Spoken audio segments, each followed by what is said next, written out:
यांनी आपल्या मातीला एक सवाल विचारलेला आहे. जो वीरभद्र त्या शंकराच्या जटेमधून निर्माण झाला आणि म्हणून बाळाशे तुमच्या परिसरामध्ये नाही, तुमच्या क्षेत्रामध्ये त्या ठिकाणी वीरभद्राचं मंदिर आहे.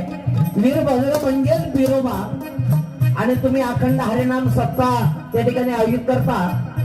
मग हा बिरोबा देवाचा अवतार कोणता आहे? तर शंकराच्या जटेमधून तो जन्माला आलेला आहे. मग या वीरभद्रांना काय करावं?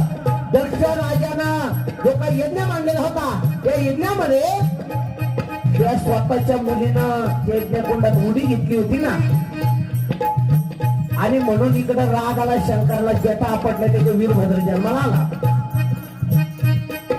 मग त्या वीरभद्रांना काय केलं? शाहिरांचं म्हणणं आहे त्या वीरभद्रांनी काय केलं ऐका.